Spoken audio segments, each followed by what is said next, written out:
Assalamualaikum warahmatullahi wabarakatuh. Alhamdulillah wassalatu wassalamu ala Rasulillah wa ala alihi wa sahbihi wa mawalah wa la hawla wa la quwwata illa billahi wa ba'd.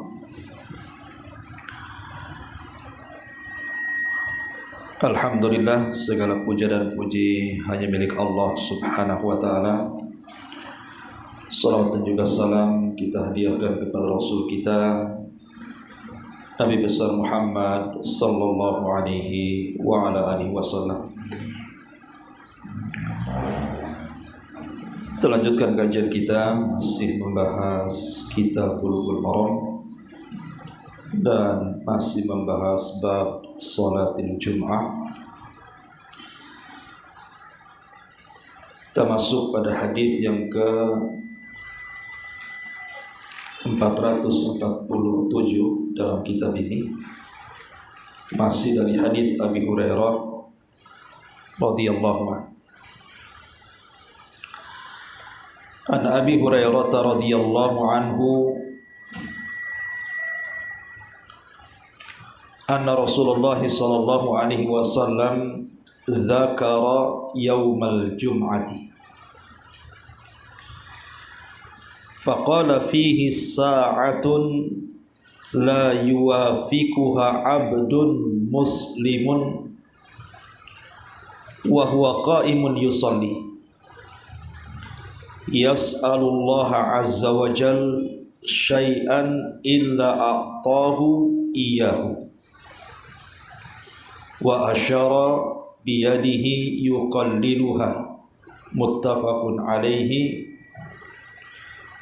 wa fi riwayatin lil muslim wa hiya sa'atun khafifatun.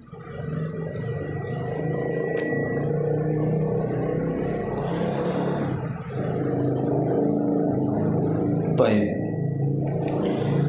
Dari Abu Hurairah radhiyallahu anhu, Nabi sallallahu alaihi wasallam menyebutkan hari Jumat. Kemudian Nabi sallallahu alaihi wasallam bersabda, di hari Jumat itu ada satu waktu di mana seorang hamba muslim ketika bertepatan dengan satu waktu itu, sementara dia berdiri melaksanakan salat, kemudian meminta sesuatu kepada Allah subhanahu wa ta'ala, kecuali Allah akan memberikan setiap permintaannya. Kemudian Nabi SAW mengisyaratkan dengan tangannya. Jadi Nabi SAW mengisyaratkan seperti ini dengan tangannya itu. Yuqalliluha, itu artinya seperti ini. Dan dalam riwayat Muslim, dan dia adalah satu waktu yang sangat singkat.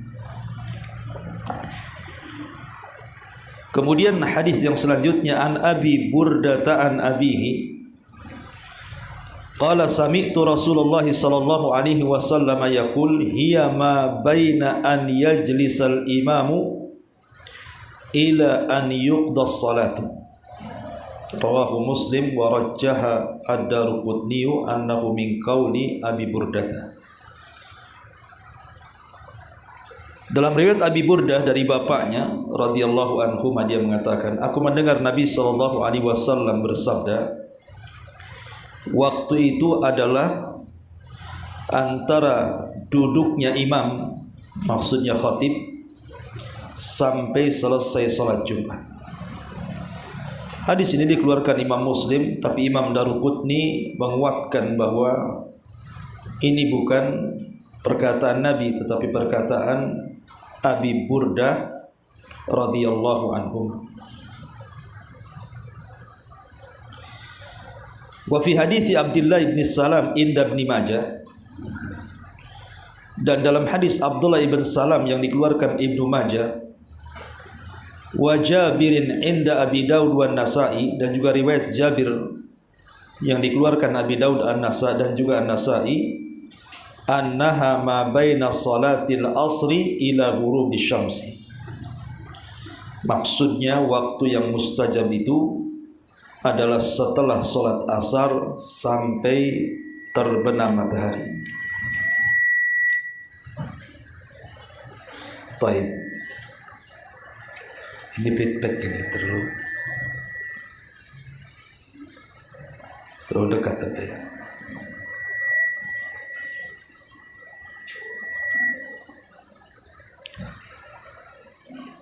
Ma'asyiral muslimat yang dimuliakan Allah Subhanahu wa taala. Beberapa riwayat yang kita baca ini menjelaskan kepada kita tentang keajaiban satu waktu di hari Jumat, di mana kalau kita berdoa di situ maka setiap doa-doa kita akan mustajab. Doa apa saja, baik dilakukan oleh laki-laki ataupun perempuan, karena doa ini tidak harus orang-orang yang melaksanakan sholat Jumat. Karena hadis ini menunjukkan tentang keutamaan hari Jumat, artinya bisa dilakukan ibu-ibu ataupun bapak-bapak.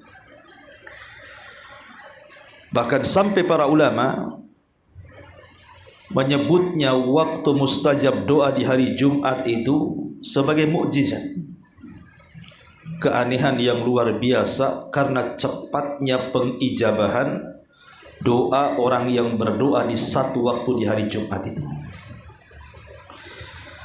Sehingga banyak kisah-kisah yang menarik yang diceritakan para ulama, bagaimana orang-orang yang berdoa di satu waktu di hari Jumat itu belum sampai Jumat berikutnya sudah dikabulkan doa-doanya. Tapi bagi kita mencukupkan dengan hadis yang kita baca ini, yakin bahwa ada satu waktu di hari Jumat, kata Nabi SAW, yang kalau kita bertepatan dengan waktu itu dipastikan mustajab doanya. Tetapi di sini Nabi SAW menyebutkan dua riwayat.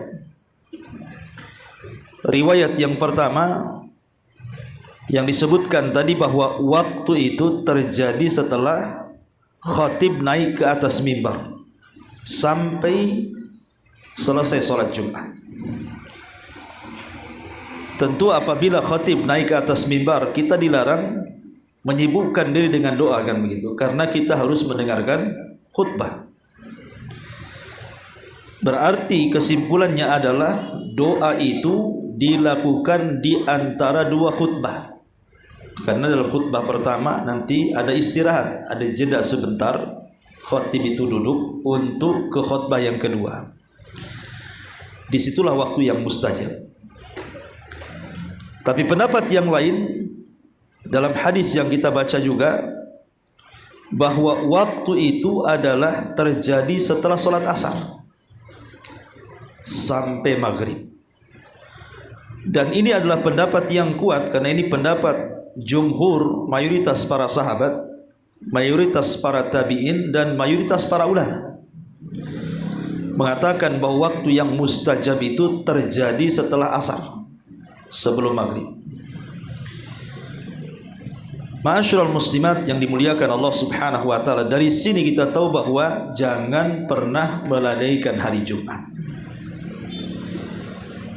Karena kalau kita melihat beberapa riwayat selain riwayat yang kita sebutkan di sini,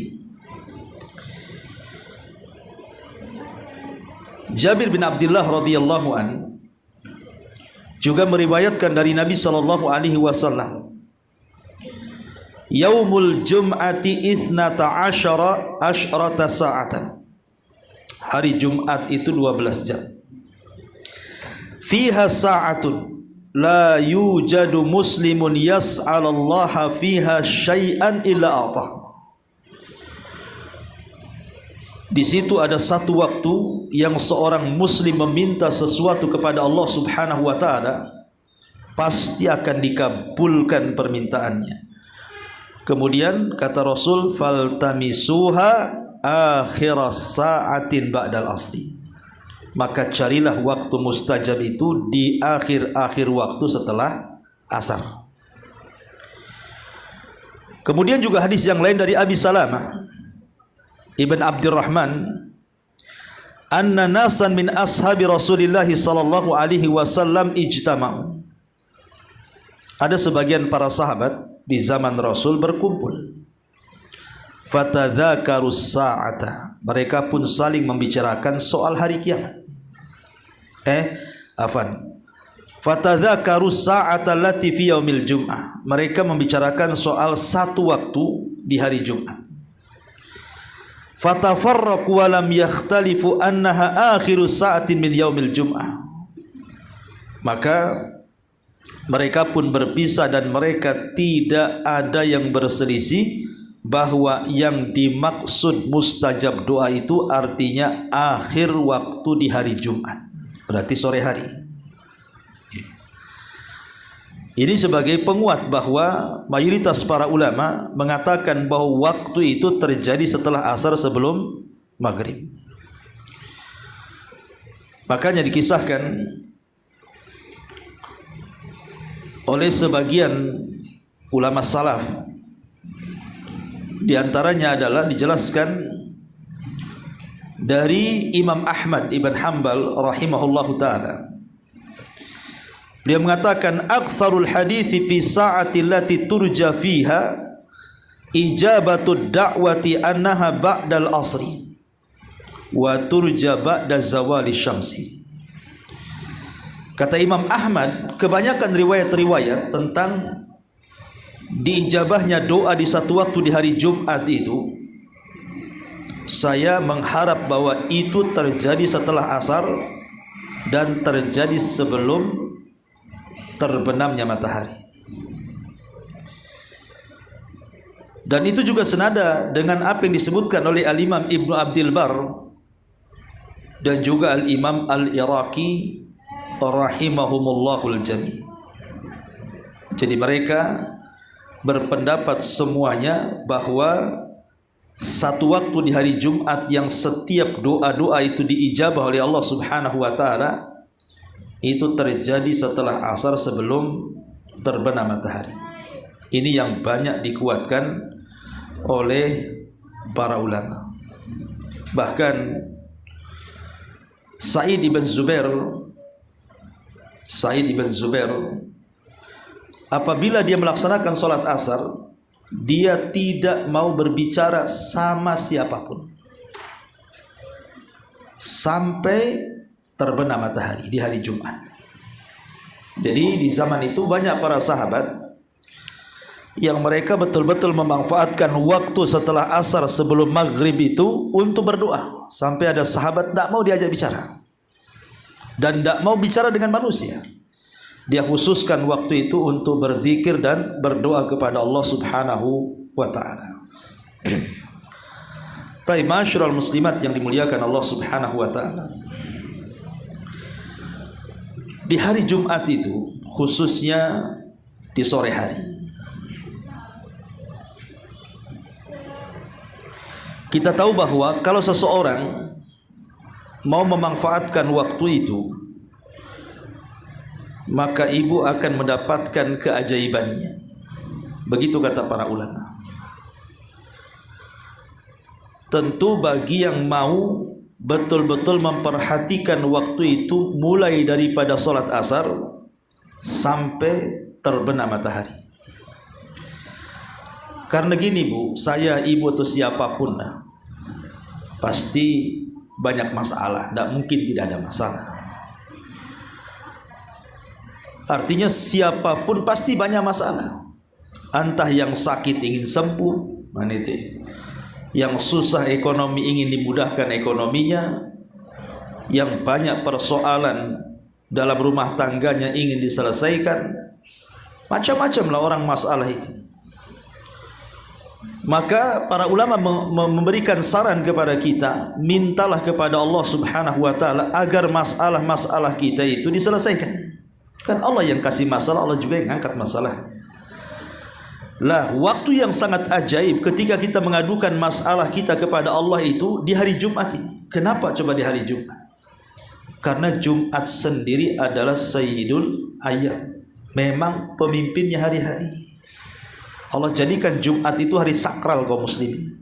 Sebagaimana Allah jadikan Sabtu hari sakral bagi Yahudi dan Ahad itu hari sakralnya orang-orang Nasrani. Artinya kita berdoa di hari sakral, di hari di mana Allah telah memuliakan hari Jumat untuk kita kaum muslimin. Ditambah-tambah, ketika datang waktu asar, asar itu adalah solat pertemuan para malaikat. Kata Nabi SAW dalam hadis Abi Hurairah radhiyallahu an yang muttafaqun alaihi, disepakati Bukhari Muslim. Kata Nabi SAW, yata'aqabuna fikumul malaikatul laili wa malaikatul nahar wa yajtami'una fi salati subhi wa salati al-asri thumma ya'rujul ladhina batu fikum fayas'aluhumullah wa huwa a'lam bihim kaifa taraktum ibadi fayaquluna taraknahum wa hum yusallun wa atainahum wa hum yusallun. Kata Nabi SAW, ada malaikat-malaikat itu yang ditugaskan Allah Subhanahu wa taala, di mana mereka ditugaskan untuk mencatat kebaikan di siang dan juga di malam hari.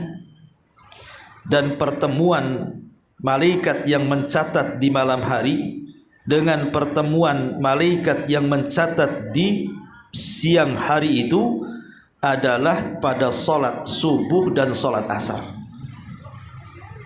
Jadi solat asar itu pertemuan para malaikat yang mencatat amal. Jadi ketika malaikat siang ini turun di waktu subuh, kemudian mencatat amal apa saja yang kita lakukan dari kebaikan, entah siang itu ibu baca Quran, berzikir, solat, silaturahim, sedekah, atau apa saja dicatat malaikat itu. Kemudian datang waktu solat asar, kita menegakkan solat asar, lah malaikat-malaikat itu naik ke langit. Di waktu yang sama, malaikat yang mencatat kebaikan di malam hari turun saat manusia sedang solat asar. Jadi manusia sedang solat asar itu, malaikat siang naik ke langit untuk melaporkan apa yang ia catat, malaikat malam turun bersamaan. Makanya kenapa solat asar itu dapat dua catatan.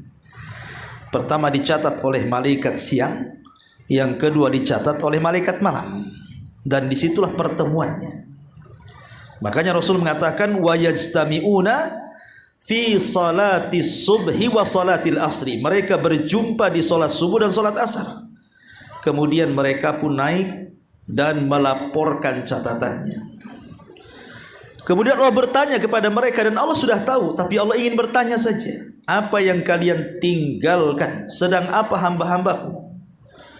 Maka mereka mengatakan, kami meninggalkan mereka sedang solat, dan kami datang pun mereka sedang solat. Artinya kami meninggalkan mereka sedang solat asar, dan kami mendatangi mereka sedang solat subuh. Itu asarnya itu sendiri. Bahkan solat asar itu akan berbeda dengan solat-solat yang lainnya, karena Allah Subhanahu wa taala ketika berfirman hafidhu ala salawati was salati al wusta, jaga oleh kalian 5 waktu salat kecuali salat wusta. Jumhurul ulama mufassirin mengatakan yang dimaksud salat wusta itu salat asar. Alasannya berdasarkan nas. Nabi yang bicara soal itu ketika perang Khandaq. Ketika Nabi SAW menjaga parit, Rasul tidak sempat sholat asar karena kalau parit ditinggalkan musuh masuk.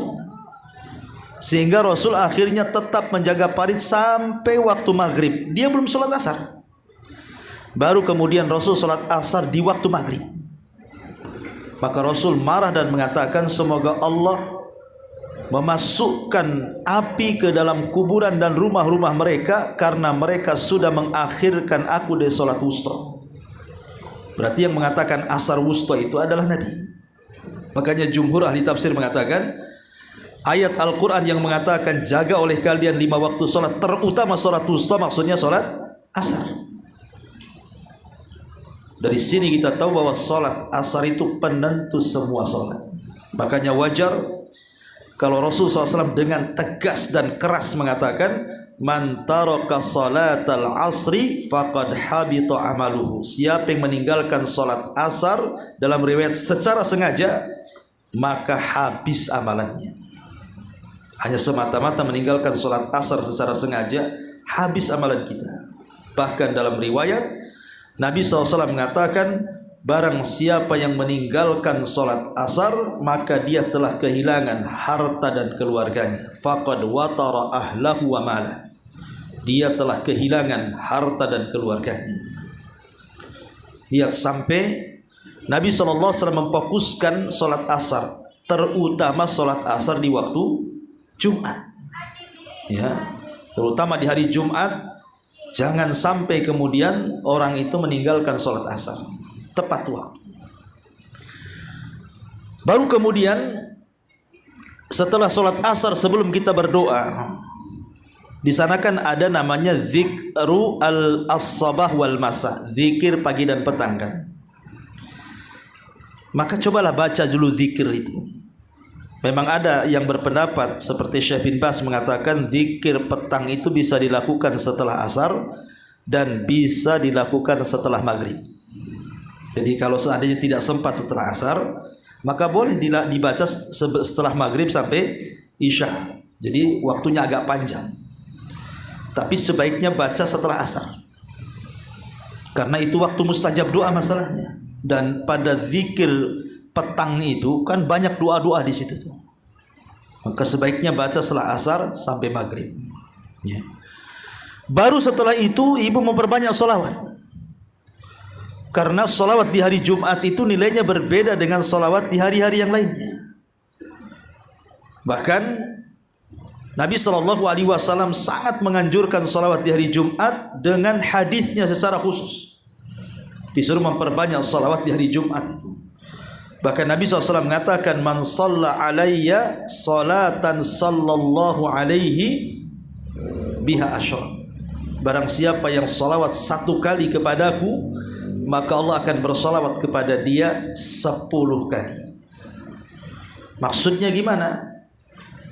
Makna salawat itu, Bu, kalau ibu membaca Allahumma sholli ala Muhammad, apalagi ibu membaca seafdol-afdolnya salawat. Apa seafdol-afdolnya salawat? Salawat Ibrahimiyah. Itu seafdol-afdolnya salawat.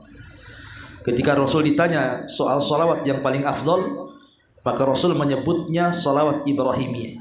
Salawat yang ibu biasa baca dalam tasyahud, itu namanya salat Ibrahimiyah. Allahumma sholli ala Muhammad wa ala ali Muhammad kama shallaita ala Ibrahim wa ala Ibrahim. Ya. Jadi arti salawat itu artinya kita berdoa kepada Allah Azza wa Jal agar Allah memuji Nabi kita di atas langit sana. Jadi agar Allah memuji Nabi kita di hadapan Jibril, di hadapan Mikail, di hadapan Israfil, di hadapan seluruh malaikat yang ada di langit. Itu makna kalau kita mengucapkan Allahumma sholli ala Muhammad. Kita meminta kepada Allah agar Allah terus memuji Nabi kita di langit. Lah sesiapa yang bersalawat kepada Rasul meminta agar Allah memuji Nabi kita di hadapan para malaikat 1 kali, maka Allah akan memuji kita 10 kali. Jadi Allah akan memuji ibu di hadapan para malaikat, di hadapan Jibril, di hadapan Mikail, di hadapan Israfil, di hadapan seluruh malaikat. Nama ibu dipuji-puji di sana. Bukan 1 kali, 10 kali. Karena salawat kita 1 kali kepada Nabi. Gimana kalau ibu ulang-ulang salawat itu? Berarti Allah terus memuji kita di hadapan para malaikat. Ini kan sebuah kebanggaan harusnya. Makanya orang kalau tidak paham salawat, maksudnya keutamaan salawat itu maksudnya gimana keutamaan salawat itu? Orang tidak terangsang untuk bersolawat. Tapi kalau orang sudah tahu, wah kalau saya mengucapkan Allahumma sholli ala Muhammad, berarti nama saya sedang disebut-sebut Allah itu di hadapan malaikat, di hadapan Jibril lagi, di hadapan Mikail, di hadapan Israfil, di hadapan Malakul Maut, di hadapan seluruh malaikat yang ada di arsy dan seluruh malaikat yang ada di langit. Nama kita harum di sana. Baru setelah itu ibu berdoa. Doa setelah asar sebelum maghrib itu mustajab. Ibu meminta di situ. Kalau ibu sakit minta disembuhkan, ibu susah ekonomi yang minta dilancarkan, ya, ibu ada masalah yang minta diuraikan. Terserah ibu, umpamanya anak nakal supaya minta anak itu diberikan hidayah. Suami mungkin belum sholat, belum apa, minta kepada Allah hidayah. Orang tua belum sadar, minta kepada Allah hidayah. Itu waktu mukjizat doa itu, ulama mengatakan mukjizat doa. Kenapa? Karena mujarab. Mujarab itu artinya terbukti gitu maksudnya. Dan itu banyak kisah-kisah, kalau saya mau ceritakan kisah-kisah tentang mustajab doa di hari Jumat itu luar biasa yang dikisahkan para ulama. Sampai salah satu kisah itu seorang syekh bercerita. Jadi ada seseorang pengendara mobil gitu ya. Sekencang-kencangnya dia lari, tiba-tiba remnya blong. Dan itu di waktu menjelang maghrib. Ya. Dan itu waktu mustajab. Jadi dia teringat bahwa Nabi SAW mengatakan bahwa di hari Jumat, karena ketepatan kejadian itu dari Jumat, bahwa di hari Jumat itu ada satu waktu yang bertepatan kalau dia berdoa dengan waktu mustajab doa, pasti Allah kabulkan. Jadi terlintaslah dia hadis itu, langsung dia berdoa kepada Allah agar minta diselamatkan. Subhanallah, betul-betul mobil itu tabrakan, hancur, hampir 99% remuk mobil itu. Harusnya orang itu mati karena melihat kondisi mobil, tapi Allah Subhanahu wa taala selamatkan nyawanya. Ya, itu salah satu keajaiban orang yang berdoa di hari Jumat, tepatnya di waktu yang sedang mustajab. Ya. Ma'asyiral muslimat yang dimuliakan Allah Subhanahu wa taala, intinya bahwa ini waktu yang ajaib. Jangan pernah meninggalkan doa di hari Jumat. Tentu yang namanya doa itu kan juga harus ada sebab ijabahnya juga, bukan hanya sekedar berdoa kan begitu ya. Ada namanya asbab al-istijab ad-doa namanya. Kalau ada orang yang mengatakan, Ustaz saya sudah berdoa loh setiap asar sebelum maghrib, kok sampai hari ini kok belum dikabulkannya? Katanya ulama mengatakan itu waktu mukjizat. Ada 4 perkara yang ibu harus paham. Pertama, boleh jadi Allah Subhanahu wa taala belum mau mengijabah doa kita karena kita bukan termasuk orang-orang yang layak untuk dijabah doa. Disebabkan karena tidak mengambil sebab-sebab pengijabah doa. Masih kurang syaratnya, gitu maksudnya. Karena kurang syaratnya itulah akhirnya Allah tidak kabulkan. Yang kedua, tenang. Allah itu mendengar doa kita, tidak mungkin tidak mendengar. Allah itu sami, mendengar, maha mendengar, dan sifatnya mendengar doa-doa kita. Allah itu mendengar dan akan mengijabah doa kita lambat ataupun cepat. Pasti dikabulkan oleh Allah Subhanahu wa taala. Yang jelas jangan kita mengeluarkan kalimat istijal. Kalimat istijal itu kenapa dan kenapa. Kenapa saya sudah berdoa kok tidak dikabulkan? Kenapa saya sudah berdoa kok dikabulkan? Jangan ucapkan kalimat itu. Justru ucapan itulah yang menghalangi doa dikabulkan. Kemudian yang ketiga, boleh jadi bukan berarti Allah tidak mengijabahi doa kita. Sebenarnya Allah sudah ijabah doa kita, tetapi Allah kabulkan di luar permintaan kita. Kita minta lain, pengabulannya lain. Kita minta rumah, tetapi pengabulannya kita pula kemudian dihindarkan dari bahaya. Bisa saja seperti itu. Atau boleh jadi Allah Subhanahu wa taala belum mengijabah kita itu karena sebuah kemaslahatan. Sebab kalau seandainya dia miskin tiba-tiba dikayakan mendadak, bisa kufur dia. Ataupun mungkin kalau dia sedang sakit dicepatkan segera, mungkin bisa saja melampaui batas, kembali kepada kemaksiatannya kan gitu. Maka itu kemaslahatan kita. Kenapa Allah lambatkan pengabulannya? Untuk kemaslahatan kita. Boleh jadi kita belum siap. Betapa banyak orang yang miskin jadi kaya akhirnya melampaui batas. Berapa banyak orang sakit disembuhkan akhirnya maksiat lagi. Sengaja ada maslahat yang baik untuk kita, ambil hikmah di balik itu. Ataupun yang terakhir boleh jadi sebenarnya Allah kabulkan tapi tidak di dunia, di akhirat, untuk meningkatkan kita di sorga. Tingkatan-tingkatannya nanti Allah akan tinggikan lagi di sorga. Tetapi yang jelas bahwa dalam doa itu yang harus ibu lakukan yang pertama kali harus ada keyakinan. Kalau tidak yakin percuma. Berdoa itu tuh apa kalau nggak yakin? Jadi ibu berdoa di hari Jumat itu sebelum maghrib setelah asar itu harus ada keyakinan itu waktu mustajab. Makanya dalam bentuk keyakinan itu seperti apa? Ulama mengatakan, coba ibu luangkan waktu 1 jam sajalah dari asar ke maghrib itu. Luangkan waktu. Hindarkan perkara-perkara yang melalaikan. Sudah, jangan pegang handphone, tinggalkan handphone. Jangan nonton TV, tinggalkan TV. Jangan membaca koran, majalah atau yang semacam, tinggalkan itu semuanya. Pokoknya betul-betul hal-hal yang akan melalaikan itu dalam 1 jam itu fokuslah. Jangan ada hal-hal yang melalaikan. Tidak megang handphone, tidak nonton, tidak ini, tidak itu. Pokoknya murni memang ibu niat memang 1 jam itu tidak boleh ada yang mengganggu. Masuk ke tempat musola ibu dalam rumah, duduk di sajadah ibu, mulailah ibu berdoa di situ. Itu menunjukkan kalau ibu itu yakin itu waktu mustajab. Dan tidak harus juga berdoa itu di rumah, di mana saja. Ya, di jalan di mana saja, asal fokus. Tapi maksudnya untuk menunjukkan bahwa waktu itu adalah waktu yang sangat mustajab doa dan kita yakin, bentuk keyakinannya itulah kita menghilangkan semua yang melalaikan tadi. Jadi ketika kita menghilangkan yang melalaikan tadi, itulah bentuk yakinnya kalau doa itu adalah mustajab. Tapi kalau enggak begitu ya ibu enggak yakin kalau begitu. Ya, jadi dalam 1 jam itu udah tinggalkan semuanya. Kan berdoa tidak harus 1 jam juga. Bisa saja 10 menit, bisa saja 15 menit. Yang jelas setelah asar ke maghrib lah itu kan, atau lebih tepatnya mendekati waktu maghrib lah, 1 jam mendekati waktu maghrib, jam 5 sampai jam 6 lah kalau kita buat jam itu mustajabnya doa di situ di hari Jumat itu. Baru setelah kemudian ibu yakin dengan cara menghilangkan semua yang melalaikan, disitulah ibu merengek seperti anak kecil meminta sesuatu kepada kita. Coba bu, kalau ada anak minta sesuatu kepada kita kan, sampai nangis-nangis, guling-guling, rengek-rengek, lama-lama kita jengkel pun kasihan juga akhirnya. Itu kepada sesama makhluk tuh. Walillahil matsalul a'la. Maka permisalan Allah Subhanahu wa taala tentu lebih berhak lagi, lebih tinggi lagi. Dan jangan pernah bosan. Jangan pernah bosan untuk terus-terusan berdoa di Jumat itu, karena Allah tidak akan bosan dengan kita. Kita yang bosan dengan Allah. Ya. Kemudian juga adanya tadar wal inkisar.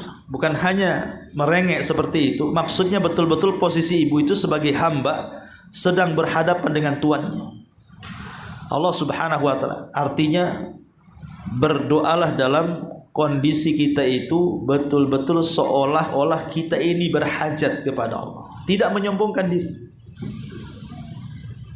Kemudian juga penuh keikhlasan.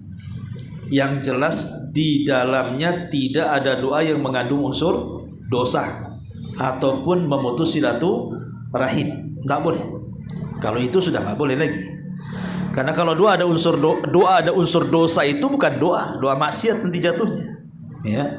Betul-betul murni doa itu bukan dalam rangka ada unsur dosa ataupun memutus silaturahim, tidak. Ya. Pamannya Allah Subhanahu wa taala takdirkan ibu punya usaha disaingi oleh orang lain, akhirnya usaha ibu jadi sepi. Sepinya usaha ibu itu sebenarnya bukan karena saingan, karena rezeki orang itu kan sudah masing-masing. Cuman terkadang setan memberikan was-was kepada kita, akhirnya menanamkan sifat hasad, seolah-olah dia yang menyaingi rezeki kita kan. Maka harusnya ketika itu kita berdoa kepada Allah, alhamdulillah Allah berikan rezeki kepada saudara kita sebelah. Tapi ya Allah berikan rizki kepada saya yang jauh lebih baik dibandingkan dia. Gitu maksud. Kan gitu doanya harusnya. Ya Allah, saya berterima kasih Engkau sudah memberikan rizki kepada sebelah saya. Tapi ya Allah berikan rizki yang sama yang jauh lebih baik dibandingkan dia kepadaku. Harusnya begitu. Itu menghilangkan hasad namanya. Nah, doa seperti itu, ya, terutama di waktu-waktu yang sangat-sangat mustajab di hari Jumat. Dan kalau memang ibu sangat berhajat sekali karena mungkin tadi sakit sudah lama ingin sembuh, ekonomi sudah lama sulit ingin Allah mudahkan, maka cobalah ibu menggunakan cara tawasul. Tawasul dengan amal soleh. Ya, mungkin ibu bisa ngomong dengan Allah, ya Allah, dulu aku pernah sholat malam sendirian. Kalau ini bentuk keikhlasan saya gitu ya, maka saya berhajat hari ini, tolong kabulkan doa saya. Dan amal soleh apa saja lah terserah. Makanya kenapa pentingnya jangan pernah meremehkan sekecil apapun amal soleh, karena bisa saja yang kecil-kecil itu bisa digunakan untuk tawasul. Karena namanya amal remeh itu kan lebih mendekati ikhlas dibandingkan amal yang berat, cenderung riya. Ya, jadi amal-amal yang kecil itu yang sebenarnya bisa digunakan untuk tawasul tuh. Ya, makanya penting sekali. Intinya bahwa ini waktu yang luar biasa, jangan pernah ditinggalkan.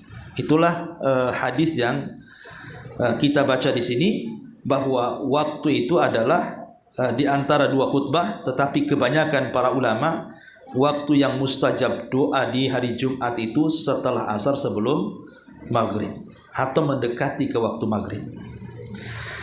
Taib ma'asyiral muslimat yang dimuliakan Allah Azza wa Jalla. Dan doa sendiri sebenarnya tidak ada ruginya orang berdoa itu.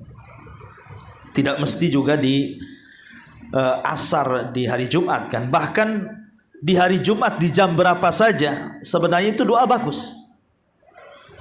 Mau ibu mau di hari Jumat paginya, di hari Jumat siangnya, di hari Jumat malamnya, semua doa di hari Jumat itu luar biasa bu nilainya. Tetapi maksudnya kan dikhususkan di asar sebelum maghrib gitu ya. Ataupun ada yang berpendapat di antara dua khutbah. Ketika terjadi perselisihan para ulama seperti ini bu, akhirnya terjadi seperti Lailatul Qadar jadinya. Kecuali kalau Rasul mengkhususkan, oke, pada asar jelas nggak ada khilaf ulama kan. Lah ketika terjadi khilaf ulama seolah-olah kita belum tahu di jam keberapa tuh. Tapi kalau seandainya kita gunakan doa itu pokoknya pagi, siang, sore, malam, maka persis seperti kita mencari Lailatul Qadar. Kalau kita hidupkan nih mulai dari tanggal 20 malam Ramadan sampai selesai bulan Ramadan, dipastikan kita dapat Lailatul Qadar. Begitu juga doa di hari Jumat. Tetapi tentu dari semua waktu di hari Jumat itu waktu yang mendekati ya, mendekati ijabah doa menurut pendapat mayoritas para ulama adalah setelah asar sebelum maghrib atau di antara dua khutbah. Ya. Adapun secara umum ya, keutamaan doa sendiri saya akan sebutkan secara singkat 10 perkara. Satu, bahwa berdoa itu dalam rangka mentaati Allah dan Rasulnya. Allah yang merintahkan kita berdoa, Rasul yang merintahkan kita berdoa kepada Allah. Idza sa'alta fas'alillah wa idza sta'anta fasta'in billah. Yang kedua, doa itu ibadah. Walaupun tidak dikabulkan nggak masalah, kan dapat pahala kita. Ya. Tapi tidak mungkin Allah tidak mengabulkan doa kita. Yang ketiga, doa sendiri adalah sesuatu yang sangat mulia. Dari semua ibadah yang Allah perintahkan, tidak ada ibadah yang lebih mulia dibandingkan doa. Karena Rasul yang mengatakan laisa syai'un akram indallahi minad doa. Tidak ada sesuatu yang lebih mulia di sisi Allah melebihi doa. Yang keempat, doa sendiri adalah sebab mencegah murkanya Allah. Karena Rasul mengatakan malam yas'alillah yaghdab alaihi, siapa yang tidak meminta kepada Allah, Allah akan murka kepadanya. Berarti orang yang terus berdoa menghilangkan murkanya Allah. Karena Allah kalau sudah murka bu, ibu dibuatnya sakit, ibu dibuatnya susah, ibu dibuatnya sempit, kan begitu. Kemudian yang nomor 5, doa sendiri adalah selamat dari al-ajzi wal kasal. Orang yang berdoa itu hakikatnya menghindarkan diri dari sifat lemah dan malas. Karena Rasul yang mengatakan selemah-lemah manusia adalah orang yang lemah dari doa, dan sebakhil-bakhilnya manusia adalah orang yang bakhil mengucapkan salam. Kemudian yang nomor 6, doa sendiri bisa mencegah bala. Ada perkataan Imam Ibnul Qayyim mengatakan, "Wad-du'a'u min anfa'il adwiyati." Doa itu seutama-utama mendatangkan obat. Wa huwa aduwwul bala. Dan dia adalah musuhnya musibah. Dengan doa yadfa'uhu bisa mencegah musibah, wa yu'alijuhu bisa mengobati musibah, wa yamna'u nuzulihi dan bisa mencegah nuzuluhu datangnya musibah, wa yarfa'uhu dan mengangkat musibah, au yukhafifu bahkan meringankan musibah apabila sudah turun. Dan dia adalah senjata seorang mukmin. Bayangkan, doa ini mencegah musibah sebelum, sedang, dan telah, kan itu. Sebelum datang bisa dicegah. Ketika dapat musibah bisa diangkat. Setelah musibah maka akan dijauhkan. Nah, itulah manfaat doa, kata Imam Ibnul Qayyim rahimahullahu ta'ala. Dan yang nomor 7, doa sendiri adalah bentuk kebersamaan Allah dengan kita. Berdasarkan sabda Rasul, ana inda dhanni abdi bi wa ana ma'ahu idza da'ani. Saya bersama prasangka hambaku kepadaku, dan saya akan bersama hamba itu selama dia berdoa kepadaku. Yang nomor 8, doa sesuatu yang sangat dicintai Allah subhanahu wa ta'ala. Dan yang nomor 9, sebab lapangnya dada itu adalah doa. Kalau ibu sempit dadanya, berdoa, maka Allah akan lapangkan dadanya. Dan yang terakhir, sebab istiqomah. Kalau kita ingin istiqomah, maka lakukan doa. Allahumma ya muqallibal qulub, tsabbit qalbi ala dinik. Ma'asyiral muslimat yang dimuliakan Allah Azza wa Jalla, inilah diantara keutamaan doa di hari Jumat berdasarkan beberapa riwayat yang kita baca di sini. Tapi ada sedikit faedah, ya, sebelum kita tutup. Ada orang-orang yang mereka dianggap rugi apabila datang di hari Jumat, karena mereka tidak mengetahui tentang keutamaannya. Padahal hari Jumat itu kan datangnya seminggu sekali. Harusnya yang datang seminggu sekali, apabila datang harinya, harusnya kita pandai memanfaatkan. Karena belum tentu ketika Jumat ini kita temui, Jumat depan itu kita bisa lalui. Bisa saja meninggal sebelum itu. Makanya ulama mengatakan ada kesalahan-kesalahan fatal yang dilakukan khususnya di hari Jumat. Dan itu bisa menjadikan hidupnya sulit, baik di dunia ataupun akhirat. Karena dia telah meluputkan pahala yang sangat besar. Bahkan ketika dia melakukannya terancam dengan azab, tidak di dunia, di kuburan, bahkan pada hari kiamat. Dicabut berkahnya di dunia. Kemudian di kuburan diancam dengan azab kubur. Kemudian di akhirat diancam pula dengan neraka. Dan diancam pahalanya digugurkan. Siapa mereka? Ya. Pertama, orang yang tidak sholat Jumat. Makanya banyak bapak-bapak itu yang mereka tidak sholat Jumat. Bahkan ada seorang ummahat tuh ngeluh ke saya, Bu. Mungkin dia sudah hijrah tapi suaminya belum. Ya. Sudah sholat 5 waktu, tidak pernah Jumat pun tidak mau ke masjid. Tidak mau ke masjid sampai dia mau cerai aja lah Ustaz, katanya. Saya mau gugat cerai aja. Jadi saya bilang jangan dulu, coba berdoa dulu. Mudah-mudahan Allah lembutkan hatinya. Kan belum ada upaya, udah main minta cerai pula kan itu. Berdoa dulu kepada Allah. Nasihati, justru ketika ibu mendapatkan suami yang seperti itu kan momen jihad ibu untuk berdakwah pada suami. Kalau suami bisa sadar karena ibu, wah ibu kan pahala yang besar tuh. Bisa menyadarkan suami. Ya. Karena Nabi SAW mengatakan, man taraka thalatha juma'atin min ghairi udrin kutiba minal munafikin. Siapa yang meninggalkan sholat Jumat berturut-turut 3 kali, maka dicatat dia sebagai orang munafik. Kalau 3 kali berturut-turut meninggalkan Jumat bagi laki-laki, maka dicap sebagai munafik. Dan hatinya tidak akan bisa dapat nasihat kecuali karena hidayah Allah. Yang kedua, tidak bersegera ke masjid. Jadi ibu kalau punya suami, kalau sudah jam-jam 10 gitu ya, ingatkan, ya, suruh siap-siap. Jangan ibu biarkan saja, dorong suami itu supaya bersegera datang ke masjid. Kenapa? Karena Nabi SAW mengatakan, idza kana yaumul jum'ati kana ala kulli babin min abwabil masjidi malaikatun. Jadi apabila di hari Jumat, pada tiap-tiap pintu masjid itu ada malaikat yang membawa catatan dan menulis. Kemudian wa yaktubunal awwal fal awwal, malaikat akan menulis setiap orang yang masuk pertama kali, kedua, ketiga, keempat, dan begitu seterusnya.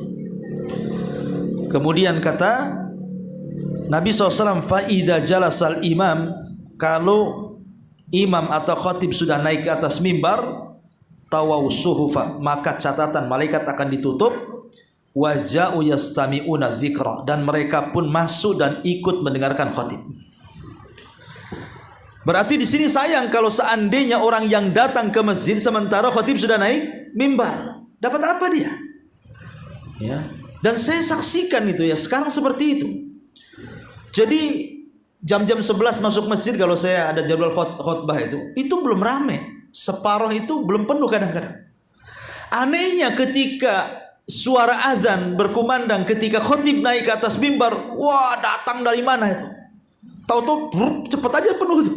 Ya. Jadi yang tadinya mungkin sebelum khatib naik mimbar tuh separuh masjid belum penuh. Setelah azan saya naik ke atas mimbar, baru dari mana-mana datang tuh. Sebentar aja penuh tuh masjid itu. Buat apa Anda datang ke masjid? Saya menggugurkan sholat Jumat saja. Karena malaikat sudah menutup itunya, suhufnya itu. Catatannya sudah nggak ada lagi. Malaikatnya sudah duduk mendengarkan. Padahal Rasul mengatakan siapa yang saf pertama mendapatkan pahala seperti berkorban seekor unta, saf kedua seperti berkorban seekor sapi, saf ketiga seperti berkorban seekor kambing, saf keempat seperti berkorban dengan seekor ayam, kelima telur ayam. Sudahlah, setelah itu tidak ada lagi, sampai di telurnya saja lah. Ya. Kan rugi kalau seandainya seseorang luput sampai datang di Jumat itu telat. Ya. Kemudian yang ketiga, yang parah juga nih, dia datang awal-awal, ya, bagus dia seperti mendapatkan seekor unta gitu ya, atau mungkin di saf kedua atau ketiga. Tapi terkadang dia tidak punya adab ketika mendengarkan khutbah. Dia ngomong pula sama yang sebelahnya. Niatnya bagus. Pamannya ada yang rame, diamlah, ada khatib naik mimbar. Berarti orang ini tidak punya adab. Menegur orang saja, kata Nabi SAW, apabila di hari Jumat, maka idza takallama al-imam, apabila imam sudah bicara, maka kita tidak boleh bicara. Sebab kalau bicara, fala jum'atalah, kita tidak dianggap Jumat. Ya. Nggak punya aturan, makanya penting belajar adab-adab hari Jumat itu supaya pahala Jumatnya tidak hilang. Hanya ngomong sama orang sebelahnya, diam dengerin. Apalagi yang menyibukkan dia dengar khutbah, handphone pula dia jauh-jauh dengan ini, kan lucu tuh. Ya. Udah tinggalkan, matikan handphone tuh kalau sudah masuk masjid. Karena dia akan kehilangan pahala Jumat yang luar biasa. Kemudian yang keempat, tidak mau bersalawat. Tadi saya sudah jelaskan. Rugi sekali orang yang tidak mau bersalawat. Karena Rasul yang mengatakan, aksiru minas salati alayya yaumal jum'ati wa lailatul jum'ah, perbanyak oleh kalian salawat di hari Jumat dan malam Jumat, kata Rasul. Karena jelas tadi keutamaannya. Rugi besar kok di hari Jumat enggak salawat itu. Kemudian yang nomor lima, tidak mau berdoa di waktu yang mustajab. Seperti kita yang jelasin ini. Kita ini ketemu Jumat satu kali, tapi tidak mau berdoa pula. Kan tidak harus mesti di masjid. Kita bisa berdoa sambil berjalan, berdoa di kantor, berdoa di rumah, di mana saja kan. Yang penting sisihkan waktu 10-15 menit, minta kepada Allah sesuatu yang kita hajatkan. Hajat kita banyak kok. Ya. Kenapa sombong pula kita tidak mau minta kepada Allah Azza wa Jalla? Itu luput waktu ijabah jadinya. Kemudian yang nomor 6, tidak mau bertobat. Itu waktu kita bertobat sebenarnya. Karena Adam itu ketika bertobat di hari Jumat, dan Adam diterima tobat pun ketika hari Jumat. Gara-gara kan Adam itu diciptakan hari Jumat, dimasukkan ke surga hari Jumat, dikeluarkan dari surga hari Jumat, diturunkan ke bumi hari Jumat, kemudian tobat, diterima tobatnya pun hari Jumat, dan diwafatkannya pun hari Jumat. Jadi hari Jumat itu luar biasa tuh. Ini waktu tobat, berbanyak istighfar. Jangan sampai kemudian di hari Jumat kita tidak membaca astagfirullah. Dan ulama mengatakan sebab ampunan itu 3. sebab ampunan itu 3. 1, doa yang diiringi harapan. Ibu berdoa kepada Allah dengan harapan dosa-dosa ibu diampuni. Yang kedua, istighfar yang disertai tobat. Bukan hanya mulutnya astagfirullah, tapi perbuatan meninggalkan dosa. Yang ketiga, tauhid yang disertai menjauhi kesyirikan. Karena tauhid itulah sebab pengguguran dosa. Kemudian agar tobat lebih diterima, 1, jujur dalam tobat. Bukan main-main. Jujur, betul-betul jujur dalam tobat. Yang ketiga, malu dari dosa. Malu dosa. Dengan cara apa malu dari dosa itu? Dengan cara mengingat dosa-dosa yang kita lakukan. Kemudian juga mengingat kasih sayang Allah, bahwa Allah telah menutupi dosa kita dari manusia. Jadi malu kepada Allah itu artinya kita malu dari dosa-dosa yang kita lakukan. Kemudian ingat kasih sayang Allah, bahwa banyak dosa yang kita lakukan Allah tidak bongkar aib kita kepada manusia. Kemudian yang ketiga, meminta kepada Allah agar hati kita bisa berubah. Karena kalau hati kita tidak bisa berubah, walaupun kita baca istighfar 1000 kali pun tetap kita ahli maksiat. Hanya hati yang dirubah Allah lah, dia akan menjadi hamba yang bertobat kepada Allah Azza wa Jalla. Kemudian yang nomor 7, jangan meninggalkan sholat subuh di hari Jumat. Sholat subuh di hari-hari yang lain tetap tidak boleh ditinggalkan, tapi khusus di hari Jumat ini ada istimewa, ada keistimewaan khusus. Karena Nabi SAW yang mengatakan, afdolus salawati indallah salat subhi yaumal jum'ati fi jama'atin. Seafdol-afdolnya salat di sisi Allah adalah salat Jumat, salat subuh di hari Jumat dan berjamaah. Bagi laki-laki, kalau perempuan kan di rumah. Tapi kalau perempuan ingin ke masjid tidak masalah. Karena sahabiah di zaman Rasul tidak ternukilkan riwayat mereka masuk ke masjid dan berjam bersama Rasul kecuali di hari di salat subuh. Jadi salat subuh itu sahabiah mereka datang ke masjid. Ya. Dan yang terakhir, tentunya jangan pernah menyibukkan jual beli ketika khatib naik ke atas mimbar. Bagi laki-laki tentunya. Kalau perempuan kan tidak wajib sholat Jumat, boleh dia jual beli. Maka kalau sampai 8 perkara ini menyibukkan kita, maka itu rugi dunia akhirat namanya. Ini kan hari Jumat itu kan datangnya seminggu sekali, ya, dan itu adalah pemimpinnya hari-hari. Adapun amalan bagi wanita, khusus bagi ibu-ibu ya, di hari Jumat ini. Ya. Pertama, Bu, jangan sampai di malam Jumat ibu begadang terlalu malam. Ya, ibu jangan sampai begadang terlalu malam. Dikhawatirkan ibu tidak bisa sholat fajar subuh Jumat tidak tepat waktu. Umpamanya ibu tidurnya jam 1, bangun jam 6. Ini hari Jumat, kan rugi jadinya. Karena subuh di hari Jumat berbeda, saya sudah katakan tadi, dengan subuh-subuh di hari-hari yang lain. Sebab apa? Sebab kiamat itu terjadi di subuh hari Jumat. Kiamat itu terjadi di subuh hari Jumat. Makanya jangan sampai kemudian ibu tidur terlalu larut malam, akhirnya subuhnya meleset. Ini yang pertama, ya. Tidur yang kira-kira ibu bisa bangun di sepertiga malam akhir. Yang kedua, setelah ibu sholat fajar, duduk di tempat sholat.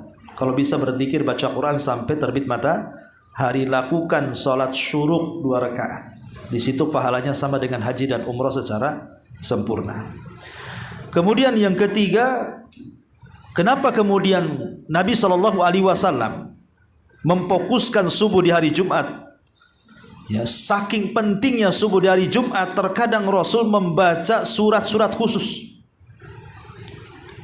Rasul membaca surat khusus dalam salat subuh itu. Terkadang Nabi SAW membaca surah As-Sajdah, kemudian juga surah Al-Insan. Terkadang membaca surah Al-Ghasiyah atau surah Al-A'la. Kenapa? Karena dalam surat-surat itu diingatkan pertama soal penciptaan Adam, yang kedua diingatkan soal hari kiamat. Karena dua-duanya terjadi di hari Jumat tuh. Penciptaan Adam di hari Jumat, kiamat pun di hari Jumat. Sampai Rasul membawa surat-surat khusus mengingatkan tentang dua peristiwa besar yang terjadi hari Jumat, penciptaan Adam dan kiamat. Makanya Rasulullah SAW selalu membaca kalau rakaat pertama Al-Insan, rakaat kedua kadang-kadang rakaat pertama As-Sajdah, rakaat kedua Al-Insan, atau rakaat pertama Al-Ghasyiyah, rakaat kedua Al-A'la. Karena tadi mengingatkan dua perkara besar tadi. Dan jangan lupa baca surah Al-Kahfi. Jumhurul ulama mengatakan riwayat tentang keutamaan surah Al-Kahfi dibaca dari Jumat itu sahih, walaupun ada yang melemahkannya, tapi saya cenderung mensahihkan. Dan Nabi SAW mengatakan, man qara'a surat Al-Kahfi lailatal jum'ati adha'a lahu minan nur fima bainahu wa baina baitil atiq.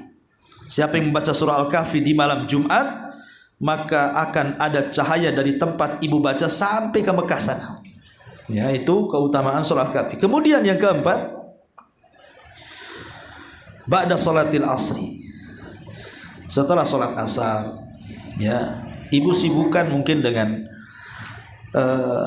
bersilaturahim, mengunjungi orang sakit, ataupun bersedekah dan begitu seterusnya, selain daripada doa, karena itu waktu berkah masalahnya, waktu di mana doa kita mustajab. Maka iringi dengan ibadah-ibadah yang lainnya juga. Kalau ingin sedekah di hari Jumat itu, maka sedekahlah pada asar. Ya, sedekahlah pada asar, atau silaturahim pada asar, atau melakukan amalan pada asar, karena itu waktu yang berkah. Kemudian yang nomor 5, sebelum maghrib jangan lupa berdoa. Tadi saya sudah jelaskan, ya, untuk ibu-ibu. Kemudian setelah sholat maghrib, setelah sholat maghrib di malam Jumat itu, berusaha ibu kumpul dengan keluarga. Ya, disitulah ibu bisa berdakwah, nasihati anak-anak, gitu ya. Kemudian berdiskusi dengan suami dan begitu seterusnya. Ini diantara adab-adab bagi wanita di hari Jumat. Tetapi bagi yang memang diantara ibu yang ingin sholat Jumat, tidak dilarang sebenarnya. Kalau ibu ingin ke masjid sholat Jumat bersama laki-laki, tidak dilarang, tetapi harus mengikuti adab-adabnya. Sama dengan laki-laki. Pertama, bagi perempuan kalau ingin sholat Jumat, ya berpagi-pagi seperti laki-laki juga. Datang ke masjid, jangan udah naik khotib ibu datang pula.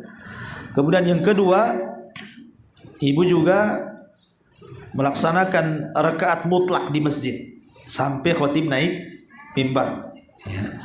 Kemudian yang ketiga, kalau memang belum membaca surah Al-Kahfi, bacalah di masjid sambil khotib naik mimbar kan.